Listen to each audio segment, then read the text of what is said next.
Hey guys, welcome back to my channel. And yeah, don't normally start my DIY videos out here on my patio, but I'm here soaking up some sun, enjoying the weather, and I was thinking about everything I have to do inside. And one of those is film an intro for my video. So I thought, hey, I'm out here, I can get it done. So today's video, I've got some fun DIYs. We're gonna be using some different Dollar Tree stencils, different types of them, and letting you know what I think of them, how well they worked, and they're on a variety of different projects. So I'm looking forward to sharing those with you. If you're new here, I'd love it if you would consider subscribing before you leave. Let's get into the first DIY. All right, so for this first one, this is a glass vase jar that I picked up from Hobby Lobby.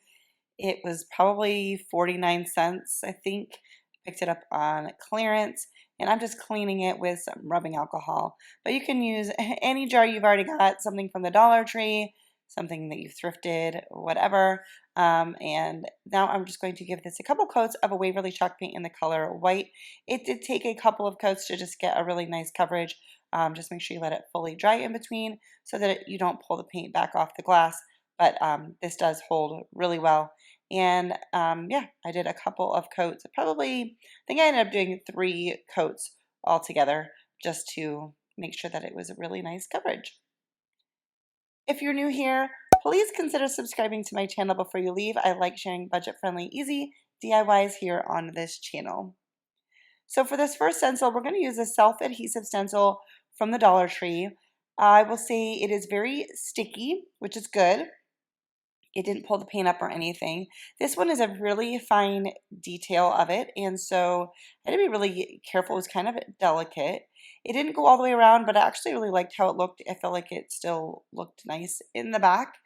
And I just wrapped this around, got it as straight as I could, and then we're going to stencil it. I'll show you this color paint on another one of the DIYs. I use the same one throughout the whole video. The key, of course, as always, is to make sure you do not have too much paint on your brush. I am using a stencil brush from the Dollar Tree for this DIY, and just, yeah, I didn't use too much. I did go back over a couple spots a couple times because I just didn't want to use too much paint at once. But this help, oh my goodness, I'm having a hard time with my words. The self-adhesive stamp does work, or oh my goodness, self-adhesive stencil. I could redo this, but I'm not going to. Did a really good job at not letting any bleed through. You just have to be careful pulling it off so you don't rip the stencil at all. And I'm going to show you just how I'm cleaning it. I'm just using a baby wipe right afterwards to get it off. It's just easier to do while the paint is still fairly wet, and then putting it back on the thing that it came from. I just wanted to show you the back side of this, and I thought it really came out cute. I'll show this to you again at the end. You could seal it with some Mod Podge also if you wanted as well. For this next DIY, I have this tag ornament from Dollar General. It was originally $1, but I got it on clearance. Probably paid 10 cents, maybe 20 cents, I don't know, but not very much. And I'm going to pull the hanger in the back with the beads off. It was just stapled in, so when I pulled that off, I had to use just a small flathead screwdriver to pull that out.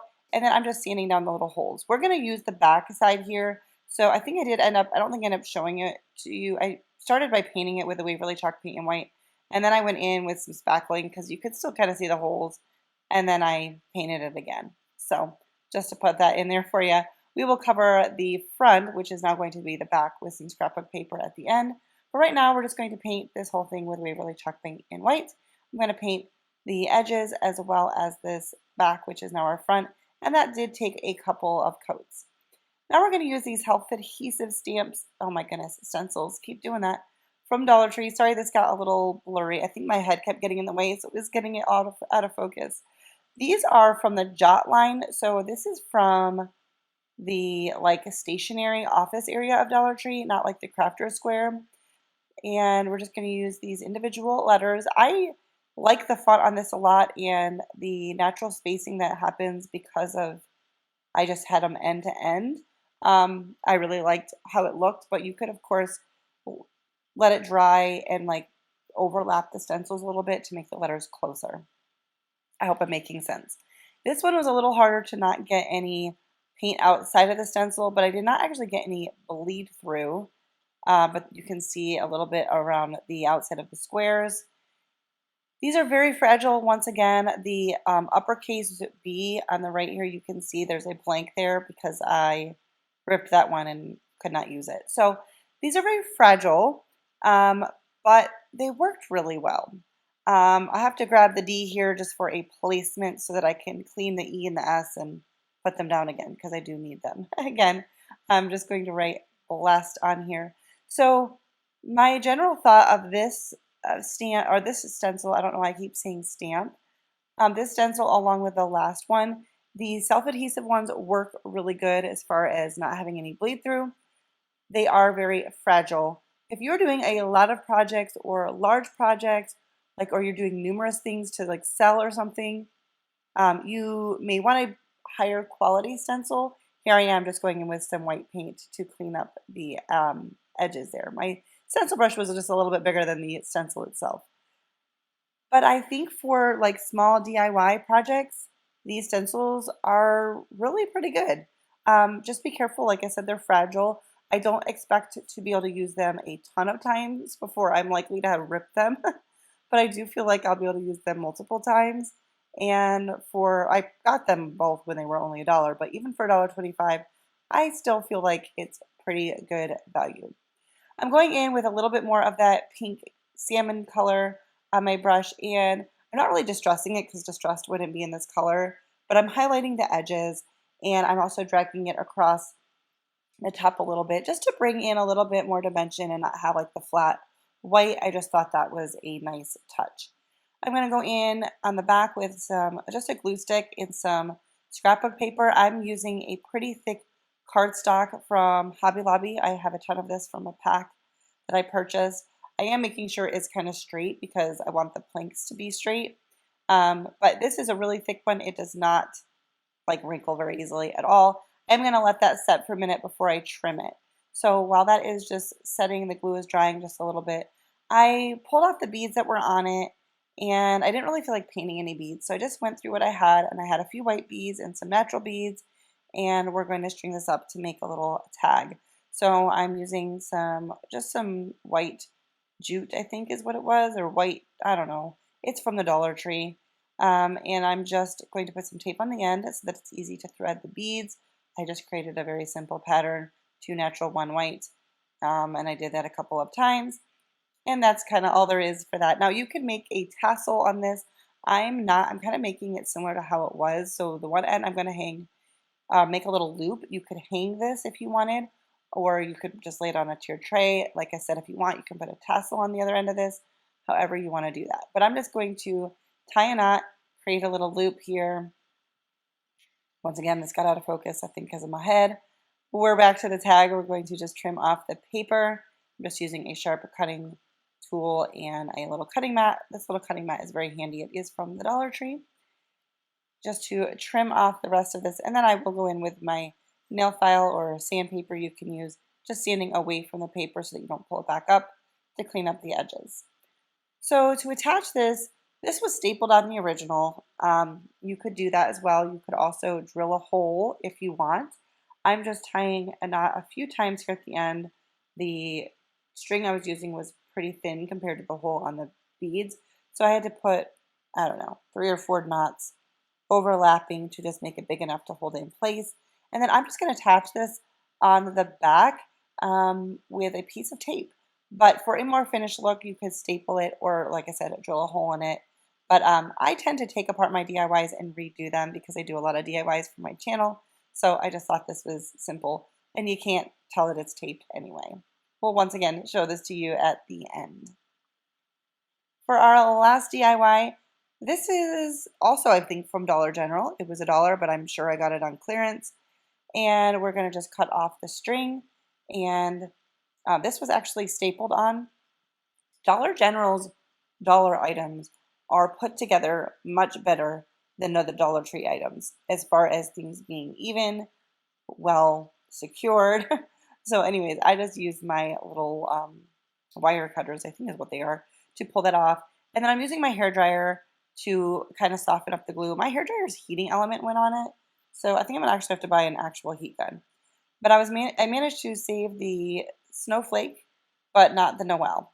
And then we're going to just sand that down and give this a couple coats of Waverly chalk paint. Once again, in the color white. I was kind of making these all match, like to go together, so you of course don't have to do that. You can do them all different, obviously with whatever colors you want. I do paint the edges and then the top, and I'm going to give that a couple of coats. And then I got a little bit of paint on the back, which I really didn't want to paint the back, so I just used my nail file to kind of sand off that paint and clean up the back side a little bit. Obviously, you don't have to do that. Now, these stencils, I believe, are from Hobby Lobby. They are phenomenal. I need to use these more often. They stick really good. They're large. So here's the paint I'm using. Ceramic Coat in the color Salmon, and this is from the company Plaid, and which is the same one as like Apple Barrel and Waverly, and lots of paints that you probably use are all from the company Plaid. So we're once again going in with our stencil brush. You don't want to go too thick with your paint, so you don't have any bleed through. I didn't want the gaps in the letter that the stencil provided, so I'm just going in with a small paintbrush. We're filling that in and cleaning up the edge. Once again, my head pops in, makes it go out of focus. Goodness, guys. Okay, so we're just going to clean that up, and then we're doing another self-adhesive stencil from Dollar Tree just for this little heart on the top. So, okay, I would say the same thing as I said on the other one, that this is a really nice stencil. It sticks really well. The problem with it is that it's one whole sheet. So it's kind of awkward to like use unless you're using the whole thing at once. So I'm spending some time showing you the stencils here because I wanted to kind of talk about them in this video. But I'm just once again clean it up really quick and was trying to lay it back down, and these little ones at the bottom that would offer like a lined border if you were using them as a stencil kept sticking to each other. So once again, be super careful with them. They're fragile. This one's not my favorite because, like I said, you have to use the whole stencil. I thought about cutting it apart, but then that seemed like that could make it even more fragile. So I don't know. Do with that information what you will. And then I'm just trying to figure out something to wrap around the top of this little house. I just felt like it needed something. I just kind of pulled out everything that I thought might work. I wanted to do the green leaves, but they were way too big. So I'm going to use this, I think it's called Berry Garland is the name of it, from Hobby Lobby, or not, well, Hobby Lobby sells it. Mine is from the Dollar Tree, and they sell it at different times of year in different colors. I'm just using the white one. I am going around the edges and kind of distressing that, just sanding that off a little bit to bring in some of that wood that was underneath. And then I'm just wrapping this around. This is a wired garland, and so I did not use any hot glue. Sorry, went out of frame. I did not use any hot glue or anything like that, but you certainly could do that if you wanted, but I just wrapped it around a couple times and used the wire to wrap it up kind of with itself. If you are enjoying this video, please give me a thumbs up. Giving the video a thumbs up is free for you. Well, everything you do is free for you. Subscribing, that's also free. That helps me out. It lets me know that you like my videos, and it lets YouTube know that you like my videos, and it makes them more likely to share my videos with others. So that's awesome. Please help me out if you enjoy this stuff. Yeah, just help me out. Just even if you don't enjoy it, you can still help me out because you could just be nice. Anyways, I hope that you're enjoying these. So for this last one, I'm using some, it's more that cardstock that I had from Hobby Lobby. I just am using the back side of it because I wanted a white piece of paper. And this is a flexible stencil from Dollar Tree. I've used this before. I really do like this one. I use that salmon color for the center, and I just mixed a couple of greens that I had on hand to make a color that I liked for the vine. The brush I had for this made it a little bit harder to not have any bleed through because I was just trying to use a smaller brush, but it wasn't too bad. And I go for a little bit more rustic look, so, you know, it doesn't have to be perfect. And I'm just going to cut this out using my paper cutter. You can use your scissors, but we're just going to cut this out to size. I started out bigger and then worked my way down because I didn't want to cut off too much and have to redo it. And then I'm just using this cute little frame from the Dollar Tree. I'm leaving it as is. It's got this little clip and this burlap bow at the top, and I just wanted to put a little picture in there that I knew I could change out anytime. So this is not permanent. I can use this for anything I want in the future. So I'm just trimming it up to get to a good size to fit in that frame well. And that is it for this DIY, and that is it for this video. If you liked this video, if you liked any of these ideas, if you like Dollar Tree items, please give this video a thumbs up. If you're new, please consider subscribing before you leave and make sure your notification bell is turned on. If you're not familiar with YouTube, that doesn't cost you anything. Just make sure that you get notified when I post future videos. Thank you guys so much for watching. See you next time.